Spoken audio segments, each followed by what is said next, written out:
Everyone told me to walk away from the 1970 Dodge Challenger, hidden behind an abandoned barn, buried beneath dust, rust, and vines. The 1970 Dodge Challenger hadn't moved in more than 30 years. Most people saw scrap metal. One neighbor called the Dodge Challenger yard art. Another said the Dodge Challenger was nothing more than a pile of parts waiting to happen.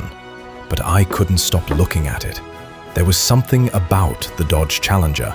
Even in the dark, even beneath decades of neglect, it still carried itself like a legend. The long hood, the aggressive stance, the unmistakable silhouette. It didn't look dead, it looked angry.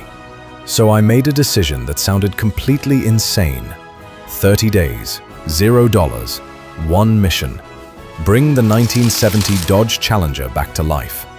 The deeper I looked, the worse it became.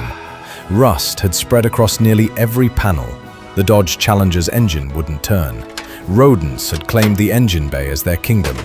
Educational fact: when a car sits untouched for decades, fuel turns to sludge, seals crack, and corrosion slowly destroys almost everything from the inside out.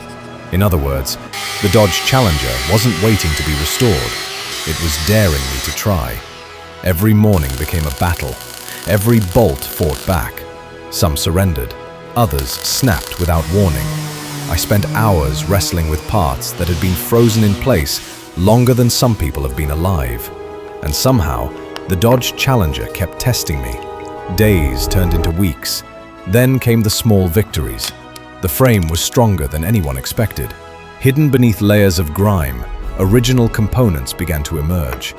Piece by piece, the Dodge Challenger reminded me why it had become one of the most iconic muscle cars ever built. This wasn't a project anymore. This was a resurrection. Then, disaster struck. A critical bolt snapped deep inside the engine block. The sound lasted less than a second.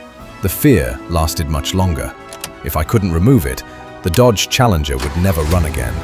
30 days of work would end in silence. I spent hours drilling, extracting, and questioning every decision that had brought me to this moment.